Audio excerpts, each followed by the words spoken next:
Oh my God. How did you get that? Oh, you guys. Welcome to Unfiltered with Nayah, where we talk everything politics, music, culture, hip hop, and just giving people a chance to know artists that they probably haven't heard of, but they definitely need to know. So today I have a special guest. Tell everybody who you are. Big Kim. Toy, the biggest. Cameron Chanel, man. We live in the building. I've been hearing about you for a long time, so I'm like, yeah, I gotta get her on the show. First question I want to ask is just, where are you from? What do you do? And how did you get started as like a rapper? I'm from Seattle, Washington, specifically the Central District. I'm a CD baby.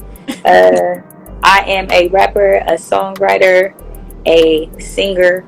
Part-time, I'll say 2 days out the week I'm a singer, but I'm an all-around entertainer. I dance, I sing, I act, I rap, I do all of the things, all of the above.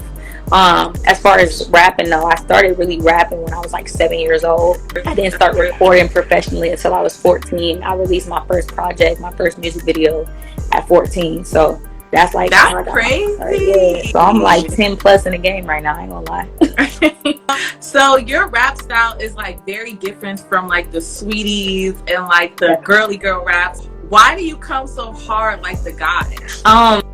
Like I said, I was raised in the Central District, so I was always around a lot of guys. Like all my friends, all my close friends, people that raised me, like I call them my brothers. One of them's in here right now. Like I was just always been around boys. Like I've always been a tomboy. I've always been that, and I really like showing off my bars. I feel like when you do the girly rap, like the cute rap, it gives like, it don't really, like, you can't really hear somebody's talent like that. It's like real gimmicky, real like ABC, Dr. Seuss, and I'm just one of those people. I'm a lyricist for real, so I just, I rap, and it's like you can only rap what you live, so I rap what I live, and what I live is a little hectic sometimes, so it don't be all peaches and rainbows, but we here. Do you ever feel intimidated being that the rap industry is like male driven, and how do you keep your game and your style so relevant? I wouldn't say intimidated is a word, but I will say that sometimes it can be a little discouraging, because in this era now with female rap, like female rap is on the rise right now. Like this is the most female rappers that there's ever been, but with that comes like the whole sex sales mentality. And I'm a tomboy.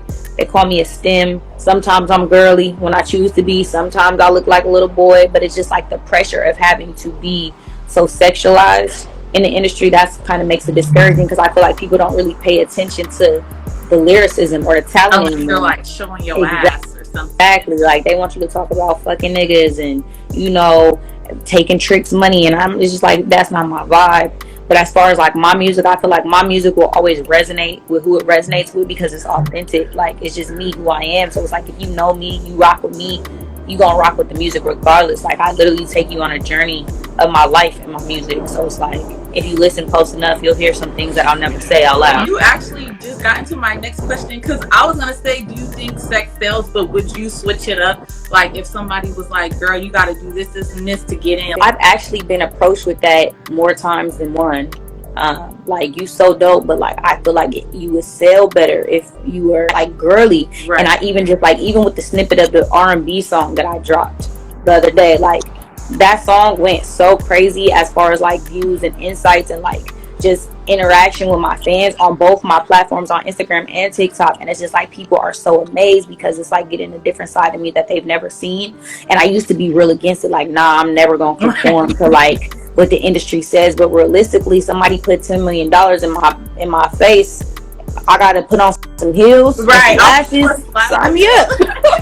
Like, it's just not my preference, and I would definitely rather be authentically who I am and get it out the mud that way than have to change to the industry. But I mean, it's every day it's a growing pain that I feel like I be my worst kryptonite sometimes. Like I hold myself back from a lot of opportunities because I just be so stubborn and stuck in my way. So I'm trying now to like get around that a little bit. When it comes to being in the industry, I know a lot of people are signing deals and a lot of people are going independent. What is the best route that you think that you want to go in your career? I feel like as long as the bag's good, I would stay independent.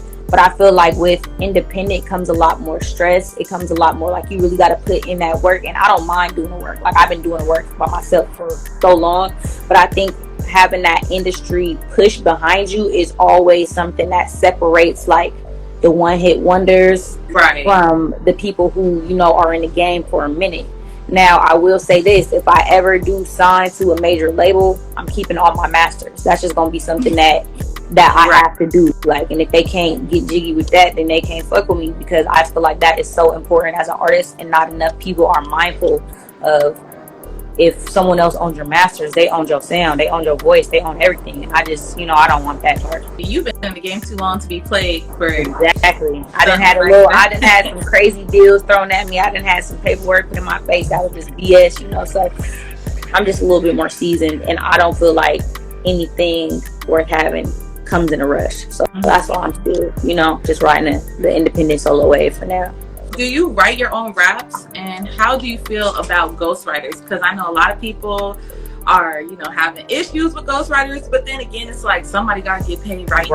First question, yes, I do write all my own music, whether it's R&B or rap. I write it all. What I will say is, me, when it comes to rapping, I would never let anyone ghostwrite for me, but I have been a ghostwriter for other people, and I think that there's a misconception about it. Like, they think that people are like literally writing the whole song, and a lot of times it's like a collaboration. Like, someone will have an idea, or they'll have a hook, or they'll have like a line, and they want to build off of it. I feel like sometimes, like with R&B, I definitely would use ghostwriters because it helps. I'm not as good of I wouldn't say I'm as good as an R&B writer as I am as a rapper. You can just put it on paper. You can rap through a track with no hook and be cool. But when it comes to R&B, you have to have a certain structure. Like, there has to be a build up, there has to be a rise to it. And I think that sometimes the structure is where people get lost. So as far as ghostwriting, I mean, I don't really have a problem with it. I would never like, oh, I'm better than you because I write and you don't. But I definitely do have a lot of respect for people who write, because as someone who writes, I know how hard it is, especially when you get in those zones where like you got writer's block, or you can't think of nothing. Like, sometimes me, I'll sit on songs for days, weeks at a time, because I'll have a line at a time, and then I'll finish it all in an hour, you know, right before I go to the studio. So like, it's a process for sure. Speaking of lyrics, who do you think that we should be on the lookout for, and who are you currently listening to? Top 5. Top 5 in the city? It could be. Yeah, well, let's do in the city then. Okay. Yeah. Top 5 in the city. My number 1 is definitely Mafia D. Like, that's my dog. But other than him being like somebody that I know personally and have a good relationship with personally, he's just a dope artist, and he works hard, and his sound has evolved so much since the beginning of him doing music, that it's just like, sometimes you never even know where he's gonna go with it. So it's exciting to see. I would definitely say Mafia D. I ain't gonna lie, Mike Jack, I know Mike Jack is always mentioned, but the thing about him is that a lot of people can rap, right? But not a lot of people have star quality. He has star quality. Like, he will captivate you like in an instant, and I think that's just like so dope to watch. Definitely Mike Jack. I would definitely say Paris Alexa. She's a singer, but she's like one of my favorite artists from the city, and I think that a lot of like inner city people are sleeping on her, but she's like making crazy moves, and like she has crazy songs. Like, she's dope. I got 2 more, man. I gotta make it good too. I would say right now, up and coming, that's like just starting to get his buzz, Peasy. You know, he's from the Central District. He's young. He's just now getting his feet wet, but he's very consistent. He drops projects, and it's never like he's just dropping just to drop. You could feel that like he took time with it. Creative. Yeah. And then last but not least, I ain't gonna lie, it's gonna be 2. It's gonna be 2 in 1. Go ahead. My nephews, their names are Lick and Grimy. But when I tell you, I've been putting these boys through like rap. Like, when they used to be kids, I used to be like, whoever want to get on the game first, make a rap, and whoever rap is better, you could get on the game first. So like, they've been training without knowing. Exactly. Like, they've been training without knowing that they're training. They're really big, they're really dope. Like, they're 18 and 19, so they're like fresh, you know, they're fresh off the porch for real, but they're hard. So I'm gonna say them too, for sure. Okay, yeah, we finna be on the lookout for all them. Yeah. Is there anybody in the industry or in the future that you would want to work with? Man, I ain't gonna lie, and I feel like I'm gonna get a lot of slack. I always get a lot of slack when I say this, but Meek Mill is my favorite rapper. Like, I want to rap. Like, I want to make a song with Mill, and I just want us to go through the beat and destroy it. Like, I want it to low key be like how Nicki was on Monster with all the men, but it's just me and Meek. Like, he's so hard to me. Like, the way that he's like lyrically and just sonically in tune. Right, and you know his voice be so hard. Like, you can feel it. Him is different. Him, I would definitely say him. I would definitely say Mozzie, because Mozzie's just like a West Coast hero. Like, he just speaks what we live out here like thoroughly, and we can understand it. But I like how he's touching, you know, all the other platforms right now. And then I got to do one female. I ain't gonna lie, on a singing tip, it would have to be Brandy. She's my all-time favorite artist of all time. If I do a song with her, I'm gonna probably pass out. But yeah, definitely got to be Brandy. I hope this in the future too, manifesting. Yeah, man. And I'm gonna come back to this and be like, see, I told you. Do you have any advice for somebody coming up in the game, inspiring to be a rapper or trying to just look up to you? Find your lane. I feel like it took me a minute to find my lane, and I feel like when you are an artist and you build a platform and you have a fan base, when you change your lane too many times, right, they start to get like uninterested. There's people don't understand that, like, nowadays everyone's attention span is so short. Like, think about it. Back then we could somebody drop an album, you're listening to it top to bottom, front to back, no skips. Now it's like people gonna skip around. Like, you might listen to the intro, be like, nah, I don't really like that, that's whack. Like, the people who love you are going to love you because you curate a sound that they can resonate with. So I would definitely say find your lane, stay in your lane. You can definitely like be creative within that lane, but don't try to hop in, you know, a pop lane if you are a rapper. Like, that just kind of is crazy. And then just stay authentic and true to yourself. I feel like music is an emotion. Like, it's a sound, but it's an emotion first. And I feel like when people can feel your music, they really can like vibe with it a lot better. Like, if I know that what you're saying is for real, like it's coming from you, it's coming from somewhere, like you done been through something to get to that place, I'm gonna fuck with that song a lot more. So those are definitely the things.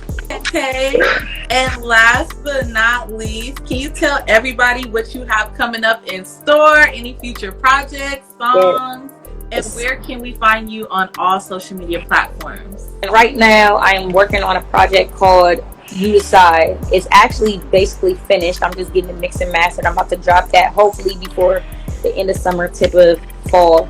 And then I think I'm going to release a R&B EP. I don't have a title for it yet, but I got like 5 songs that I've been kind of working on in and out. And Bad Guy is definitely going to be a single because everyone has been pressing me since I posted that snippet. I got to stop. Yeah, because I'm like, she could sing. Yeah. We didn't know she was singing. Yeah, the thing about it is I sing on a lot of my songs and people just don't know that it's me. But yeah, but like, nah. So I got the whole time. Yeah, so I got those 2 things coming out. And then as far as like finding me on social media, my name is the same on here on everything. The Cameron Chanel, TheCamryn Chanel, like the brand. That's on TikTok, Twitter, Threads, Instagram, Snapchat, everything. It's on Facebook, Cameron Chanel, YouTube, Cameron Chanel. I'm on all platforms. Any place that you can buy or listen to music, I'm there. Yes. Everybody go follow her right now. Go listen to the snippet, Bad Guy, because you're going to like it just like everybody else. And share it too. Yes, share it everywhere. Share it everywhere. Thank you so much for joining me. Thank you so much for having me. It was a pleasure, for sure. Yes, anytime. Thank you.